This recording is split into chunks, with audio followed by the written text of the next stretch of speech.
Good morning students. तो आज हम डिस्कस करेंगे चैप्टर नंबर 3, 4 और 5 का कंबाइंड रिवीजन। आपके एग्जाम पॉइंट ऑफ व्यू से इंपॉर्टेंट रहेगा और बहुत हेल्पफुल भी रहेगा, आई होप। तो सबसे पहला जो आपका ये थर्ड चैप्टर है, सिंथेटिक फाइबर्स एंड फैब्रिक्स। इसमें देखिए आप फाइबर्स वर्ड आता है और आपको फाइबर वर्ड से ही याद आ गया होगा कि फाइबर दो टाइप्स के होते हैं और एक होता है सिंथेटिक फाइबर, एक होता है नेचुरल फाइबर। तो नेचुरल फाइबर क्या होते हैं जो कि प्लांट से या एनिमल से ऑब्टेन किए जाते हैं और इसके एग्जाम्पल हैं कॉटन, वूल, सिल्क। ये सारे इसके एग्जाम्पल हैं किसके? नेचुरल फाइबर्स के। वही सिंथेटिक फाइबर्स क्या होते हैं जो कि मैन मेड होते हैं, उसको हम सिंथेटिक फाइबर्स कहते हैं। इसको मैन मेड फाइबर्स भी कहा जाता है और इसके कुछ एग्जाम्पल नाइलॉन, रेयॉन, ये सारे के सारे सिंथेटिक फाइबर्स में आते हैं। अगर हम सिंथेटिक फाइबर्स के स्ट्रक्चर की बात करें तो इसका स्ट्रक्चर लगभग इस तरीके से होता है, मतलब बहुत सारे छोटे छोटे यूनिट्स मिल करके एक बड़ा यूनिट्स बनाते हैं। जैसे कि बिल्डिंग्स में क्या होता है कि छोटी छोटी माने ईंट जो है वो कंबाइन होकर के एक बड़ा भवन का, बिल्डिंग का निर्माण करती हैं। उसी तरीके से ये सिंथेटिक फाइबर्स में भी जो छोटी छोटी स्मॉल यूनिट्स होते हैं ये कंबाइन होकर के लार्ज सिंगल यूनिट बनाते हैं। इस तरीके से इनका स्ट्रक्चर होता है और इसी चीज़ को हम क्या कहते हैं? पॉलीमर कहते हैं। पॉलीमर क्या है? तो small units combine to form a large single units are called a polymer. तो ये एक इम्पॉर्टेंट थिंग है। और पॉलीमर के अगर हम वर्ड को देखें तो पॉलीमर दो वर्ड से मिलकर बना है, पॉली और मर। पॉली का मतलब होता है मैनी और मर means unit, means many units combine करके, बहुत सारे यूनिट्स कंबाइन करके सिंगल यूनिट फॉर्म करेंगे। ओके। अगर हम पॉलीमर्स की बात करें तो ये सिर्फ और सिर्फ सिंथेटिक फाइबर्स में ही नहीं होता है बल्कि नेचर में भी होता है। और इसके एक एग्जांपल है कॉटन। और कॉटन जो है उसमें कौन सा पॉलीमर होगा? तो ग्लूकोज यूनिट्स के बहुत सारे यूनिट्स मिल करके सेल्यूलोज पॉलीमर बनाते हैं। कौन से पॉलीमर बनाएंगे? सेल्यूलोज का। ठीक है। अब अगर हम टाइप्स की बात करें, सिंथेटिक फाइबर्स के टाइप्स की बात करें तो इसमें सबसे पहला आता है रेयॉन। रेयॉन को हम आर्टिफिशियल सिल्क भी कहते हैं क्योंकि हम जानते हैं कि जो सिल्क होता है ना वो कैसे फॉर्म करता है? सिल्क फॉर्म करता है, सिल्क वॉर्म से ऑब्टेन किया जाता है। उसी तरीके से जो रेयॉन होता है उसको भी उसको बनाने के लिए भी वुड पल्प का यूज़ किया जाता है और उसमें केमिकल ट्रीटमेंट, कुछ केमिकल्स मिलाए जाते हैं और तब रेयॉन बनता है। इसलिए हम लोग इसको आर्टिफिशियल सिल्क कहते हैं। तो जब भी आपको क्वेश्चन में आए आर्टिफिशियल सिल्क क्या है तो रेयॉन हमेशा याद रखना है। ठीक है, रेयॉन आर्टिफिशियल सिल्क है। अगर हम नाइलॉन की बात करें तो नाइलॉन आपका फर्स्ट फुल्ली सिंथेटिक फाइबर है, मतलब इसमें किसी भी प्रकार का कोई भी प्लांट्स या एनिमल्स के प्रोडक्ट का यूज़ नहीं किया गया है। इसमें क्या चीज़ से इसको बनाया जाता है? तो कोल, वाटर और एयर से। कैसे बनाया जाता है? कोल, वाटर और एयर का यूज़ करके सिंथेटिक फाइबर को बनाया जाता है, इसलिए ये फर्स्ट फुल्ली सिंथेटिक फाइबर हो। अगर मान लिया ऑप्शन में हो कि फर्स्ट फुल्ली सिंथेटिक फाइबर्स कौन सा है, बहुत सारे ऑप्शन दिए गए हैं तो आपको नाइलॉन टिक करने हैं। ठीक है। अब नाइलॉन की अगर बात करें तो देखिए इस वाले पैराग्राफ में इसके यूजेस हैं, दैट इज़ ये भी बहुत इंपॉर्टेंट है कि जो नाइलॉन फाइबर होते हैं वो स्ट्रांग होते हैं, इलास्टिक होते हैं, स्ट्रांग मजबूत होते हैं, इलास्टिक होते हैं, लाइट होते हैं, लास्ट्रस होता है और इजी टू वॉश, आसानी से हम इसको वॉश करते हैं और इसी कारण से इसका हम यूज़ करते हैं क्लॉथ्स बनाने के लिए। ठीक है। तो ये सारे इसके यूजेस हैं नाइलॉन के।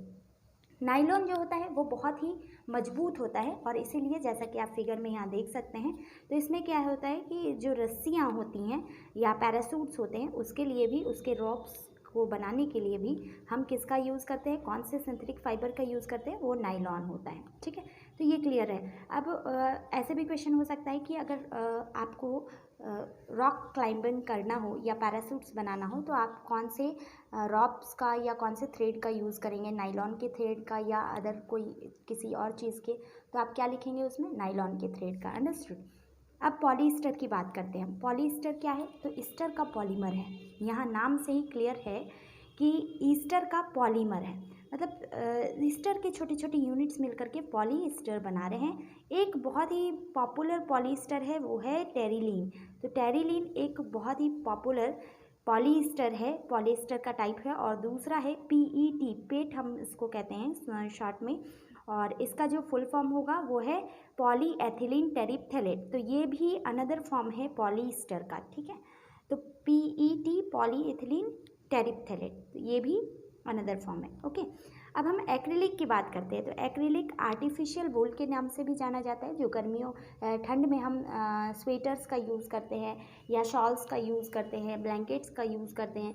तो ये क्या चीज़ के बने होते हैं? नॉर्मली एक्रेलिक के बने होते हैं, ठीक है। ये एक सिंथेटिक फाइबर है और सिंथेटिक, क्योंकि सिंथेटिक जो फाइबर्स होते हैं ना वो ड्यूरेबल होते हैं। ड्यूरेबल मतलब अधिक टिकाऊ होते हैं, अफोर्डेबल होते हैं, मतलब हम खरीद सकते हैं, ज़्यादा महंगे भी नहीं होते हैं। जो नेचुरल फाइबर्स के जो क्लॉथ्स होते हैं उसके मुकाबले, उसके कंपेरेबल ये सस्ते होते हैं। तो ये कुछ एडवांटेजेस हैं। अब इसमें आपको सिंथेटिक फाइबर्स और जो नेचुरल फाइबर्स हैं उसके डिफरेंस के बारे में भी पूछा जा सकता है।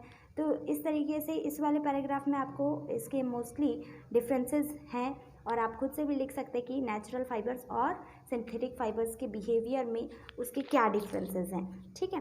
तो ये सारी चीज़ें हैं। अब है पेट्रोकेमिकल्स। तो पेट्रोकेमिकल्स क्या हैं? और जितने भी सिंथेटिक फाइबर्स होते हैं वो उसमें रॉ मटेरियल के रूप में हम पेट्रोलियम का यूज़ करते हैं और इसी चीज़ को कहा जाता है पेट्रोकेमिकल्स, ठीक है। सो पेट्रोकेमिकल्स क्या होगा? All the synthetic fibres are prepared by a number of processes using raw materials of petroleum origin called petrochemicals. Understood.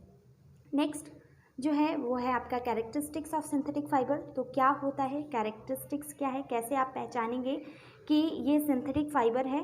तो यहाँ देखिए ये ड्राई अप हो जाते हैं, आसानी से सूख जाते हैं, ड्यूरेबल होते हैं, लेस एक्सपेंसिव होंगे, रेडिली अवेलेबल होंगे, इजी टू मेंटेन, आसानी से मेंटेन किए जा सकते हैं। तो ये सारे कुछ इसके कैरेक्टरिस्टिक्स हैं जिसके द्वारा हम इसको पहचान सकते हैं।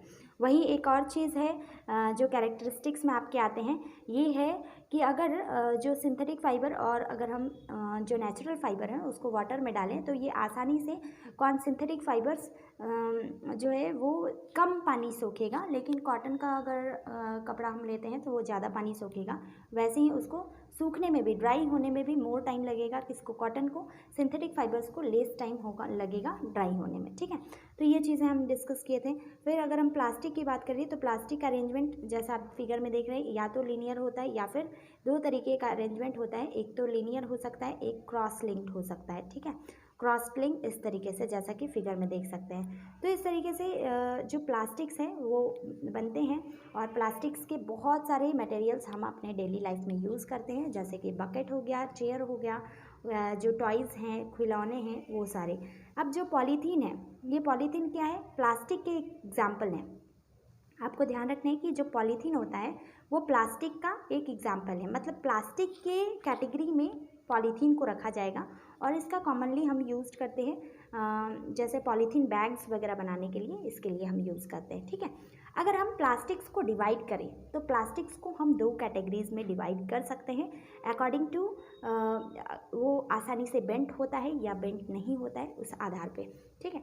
तो थर्मोप्लास्टिक्स क्या होते हैं? थर्मोप्लास्टिक्स वो प्लास्टिक्स होते हैं जो कि अगर हम इसको हल्का गर्म कर दें तो आसानी से बेंट हो जाए, या नॉर्मली भी ऐसे बेंट हो जाते हैं, हल्का से हीट कर दे तो और आसानी से उसकी शेप को चेंज किया जा सकता है, उसको हम कहेंगे थर्मोप्लास्टिक। ध्यान रखना है, थर्मोप्लास्टिक्स आसानी से बेंट होते हैं और थर्मोसेटिंग प्लास्टिक्स आसानी से बेंट नहीं होते हैं। इसको अगर आप गर्म भी करें तो भी आप इसके शेप को आसानी से चेंज नहीं कर पाएंगे और इसी चीज़ को हम कहते हैं थर्मोसेटिंग प्लास्टिक्स। तो इसके कुछ एग्जाम्पल्स हैं थर्मोसेटिंग प्लास्टिक्स के, बेकेलाइट और मेलामाइन। क्या है?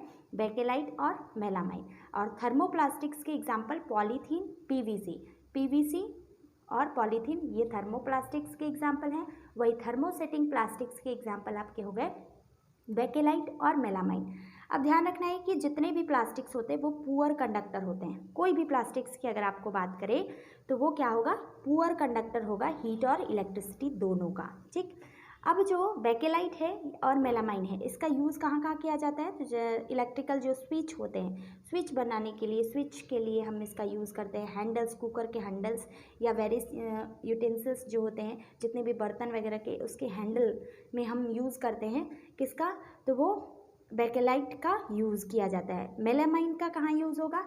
मेलामाइन का यूज़ किया जाता है रेसिस्ट फायर करने के लिए, मतलब फायर को रोकने के लिए, और इसके लिए हम यूज़ करते हैं जैसे आपके फ्लोर के जो टाइल्स होते हैं, है ना, किचन वेयर होते हैं, ये सारे के सारे किससे बने होते हैं? ये बने होते हैं आपके मेलामाइन से बने होते हैं, ठीक है। तो ये चीज़ आपको ध्यान रखना है, थर्मोप्लास्टिक्स और थर्मोसेटिंग प्लास्टिक्स। अब इसमें क्वेश्चन ऐसे भी बन सकता है, डायरेक्ट भी पूछा जा सकता है कि what what is thermoplastics, what are thermosetting plastics, या गिव टू एग्जांपल्स, इस तरीके से भी क्वेश्चन हो सकता है। या फिर दूसरा एक तरीका है कि डिफरेंस पूछे जा सकते हैं कि थर्मोप्लास्टिक्स क्या है, थर्मोसेटिंग प्लास्टिक्स क्या है, दोनों के बीच में डिफरेंस करिए, ठीक है। तो उसमें भी हम क्या करेंगे, फर्स्ट जो पॉइंट होगा उसके डेफिनेशन ही आ जाएंगे, दूसरे पॉइंट में आप उसके एग्जांपल्स दे दें, थर्ड में आप क्या करेंगे, उसके यूजेस दे दें। तो इस तरीके से हम उसको डिफ्रेंशिएट भी आसानी से कर सकते हैं, किसको किसको, थर्मोप्लास्टिक्स और थर्मोसेटिंग प्लास्टिक्स को। आई होप कि क्लियर होगा। अब हम बात करते हैं plastics as a material of choice. अब देखिए यहाँ पे प्लास्टिक्स के क्या क्या बेनिफिट्स हैं या उसकी क्या क्या क्वालिटीज़ हैं उसके बारे में यहाँ पे बताया गया है। एक तो होता है नॉन रिएक्टिव होता है प्लास्टिक्स। इसके एग्जांपल्स भी आपको ध्यान में रखने हैं कि अगर जितने भी केमिकल्स होते हैं, मेनी केमिकल्स, और अगर पिकल्स भी रखना हो तो हम इसमें रख सकते हैं, किसमें, प्लास्टिक के कंटेनर में रखे जा सकते हैं। प्लास्टिक इज़ लाइट, हल्का होता है, स्ट्रांग होता है, मजबूत होता है, ड्यूरेबल होता है, टिकाऊ होता है, ठीक है। ये आसानी से डिकम्पोज भी नहीं होता है, ठीक है। ये सारी चीज़ें हो गई। फिर है प्लास्टिक्स आर पुअर कंडक्टर। तो अभी हमने बात किया कि जब भी आपको ये पूछा जाए कि प्लास्टिक गुड कंडक्टर होता है या पुअर कंडक्टर होता है, तो बिल्कुल प्लास्टिक्स जो होते हैं वो पुअर कंडक्टर होते हैं, हीट और इलेक्ट्रिसिटी दोनों के ही ये पुअर कंडक्टर होंगे, ठीक। अब जो है प्लास्टिक्स, और अगर हम इन्वायरमेंट की बात करें तो प्लास्टिक बैग्स को सबसे ज़्यादा समय लग जाता है किसमें, उसको चेंज होने में, मटेरियल में कन्वर्ट होने में। तो इसलिए हम लोग इसको नॉन बायोडिग्रेडेबल कहते हैं। वही अगर वेजिटेबल या फ्रूट्स हों या कुछ और एनिमल्स वेस्टेज हों तो ये बायोडिग्रेडेबल होते हैं, ठीक है। लेकिन प्लास्टिक बैग्स को सबसे ज़्यादा टाइम लगता है, इसलिए ये हमारे इन्वायरमेंट को पॉल्यूट भी करते हैं। अगर इस आधार पे देखें, डिकम्पोजिशन के आधार पे देखें, तो हम इसको दो कैटेगरीज में डिवाइड कर सकते हैं। किसको, मैटर्स को, कोई भी मटेरियल है उसको हम दो कैटेगरीज में डिवाइड कर सकते हैं कि वो डिकम्पोज हो रहा है या नहीं हो रहा है। तो बायोडिग्रेडेबल क्या होंगे, तो वैसे मटेरियल जो कि नेचुरल प्रोसेस के थ्रू, माने किसी बैक्टीरिया के, जैसे राइजोबियम बैक्टीरिया चैप्टर नंबर 1 में हम पढ़े थे, तो राइजोबियम बैक्टीरिया या अदर जो बैक्टीरिया है उसके थ्रू, जैसे केचुआ खाद वगैरह, उसके थ्रू ये डिकम्पोज हो जाते हैं आसानी से, बायोडिग्रेडेबल सब्सटेंस कहलाते हैं। वहीं दूसरे मटेरियल जो कि आसानी से डिकम्पोज नहीं होते हैं, जैसे कि प्लास्टिक्स, बाई नेचुरल प्रोसेस के थ्रू, तो उसको हम नॉन बायोडिग्रेडेबल कहेंगे। तो ये चीज़ हो सकता है। अब इसमें क्वेश्चन कैसे बन सकते हैं कि what do you understand by biodegradable, what do you understand by non biodegradable, give any one और two examples of non biodegradable substance. इस तरीके से क्वेश्चन हो सकता है, ठीक है। तो आपको इसको याद करने हैं। इसके बाद हमने डिस्कस किया था 5R प्रिंसिपल के बारे में। तो 5R प्रिंसिपल कौन कौन से हैं, रिड्यूस, 4R भी होते हैं, तो 4R या 5R, किसी किसी बुक में 4R प्रिंसिपल दिया हुआ है, किसी किसी बुक में 5R प्रिंसिपल दिया हुआ है। तो आपको याद रखना है कौन कौन सा है, रिड्यूस, रीयूज, रिसाइकल, रिकवर और रिफ्यूज़। तो ये सारी चीज़ें हैं। तो यहीं पे आपका ये चैप्टर का रिवीजन कंप्लीट होता है। व्हाट यू हैव लर्न में सेम चीज़ें हैं, आप इसको फिर से दोबारा से पढ़ लेंगे तो क्या होगा, आपका डबल रिवीजन हो जाएगा। और साथ में अब समझ करके अब सारे क्वेश्चंस को याद करते चले, याद तो किया हुआ होगा आई होप कि आपके लिए ये चैप्टर का रिवीजन हेल्पफुल रहा हो। So thank you so much.